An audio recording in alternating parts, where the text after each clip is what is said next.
Shalom saudaraku, pagi hari ini kita merenungkan firman Tuhan kembali dengan judul Tuhan Punya Caranya bersama dengan saya, Fani Paendong. Jika kita belajar dari Alkitab, kita akan menemukan ada begitu banyak cara Tuhan menolong umat atau orang-orang pilihannya. Dari cara Tuhan, kita bisa melihat Tuhan punya banyak cara dan berbeda dengan jalan berpikirnya manusia. Tuhan berbeda dengan cara kerja berpikirnya manusia ketika menyatakan kuasa dan mukjizatnya.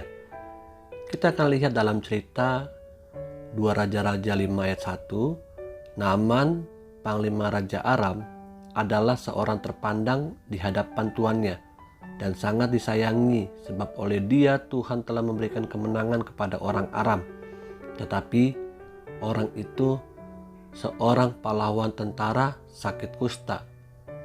Ayat 5, maka jawab Raja Aram, "Baik, pergilah dan aku akan mengirim surat kepada Raja Israel." Lalu pergilah Naaman dan membawa sebagai persembahan 10 talenta perak dan 6.000 shekel emas dan 10 potong pakaian. Ayat 16, tetapi Elisa menjawab, "Demi Tuhan yang hidup, yang di hadapannya aku menjadi pelayan, sesungguhnya aku tidak akan menerima apa-apa." Dan walaupun Naaman mendesaknya supaya menerima sesuatu, ia tetap menolak. Elisa menolak pemberian daripada Naaman. Yang pertama kita belajar di sini, harta kita tidak mampu membeli mukjizat Tuhan. Harta yang kita punya tidak dapat membeli pertolongan atau mukjizat daripada Tuhan. Sekalipun saat ini mungkin Tuhan percayakan harta melimpah, tapi itu bukan untuk kita menyogok tanda kutip agar Tuhan menolong dan memberikan mukjizatnya buat kita, saudaraku.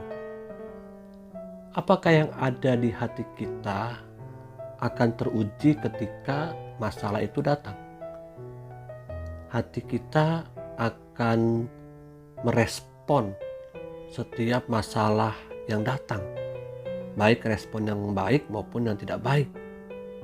Ingat, di bagian firman Tuhan katakan, di mana hartamu berada, di situ hatimu berada. Mukjizat Tuhan tidak dapat dibeli. Mukjizat Tuhan harus disertai dengan kerelaan hati.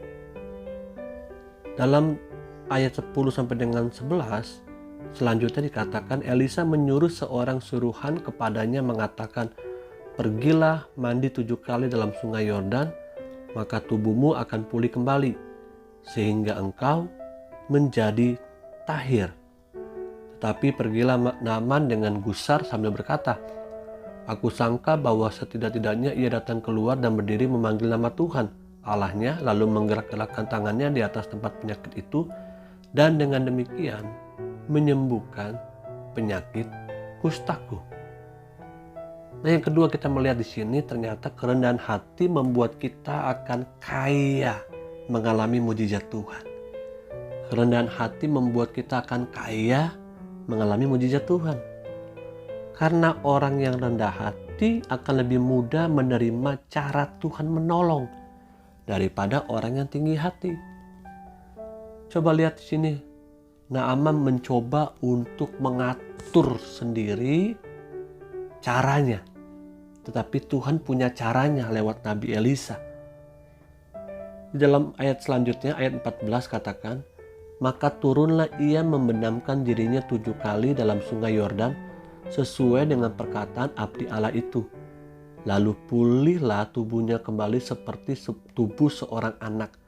Dan ia, sekali lagi ya, dan ia menjadi tahir." Yang ketiga kita melihat di sini, ketika kita taat melakukan perintahnya, maka mukjizatnya itu menjadi kenyataan. Lebih dari sekedar kebutuhan kita. Kita butuh mujizat Tuhan, tapi ketika mujizat itu terjadi, ini kenyataan. Iman tanpa perbuatan adalah mati. Diperlukan kerjasama antara keyakinan dan tindakan iman. Seberapa banyak kita mendengarkan dan mengetahui firman Tuhan? Sudahkah kita melakukannya dengan tindakan iman? Karena ketika kita melakukan dengan tindakan iman, saya percaya mujizat Tuhan itu menjadi real, menjadi nyata. Karena tidak ada yang mustahil buat orang-orang yang percaya berserah penuh kepada cara Tuhan menolong. Buka hati kita, izinkan Tuhan menggunakan caranya untuk menolong kita. Jangan seperti Naaman, dia mencoba mengatur cara Tuhan menolong, menyembuhkan dia. Tapi biarlah kita taat firman Tuhan yang mengatur kita dan mujizat itu terjadi. Amin.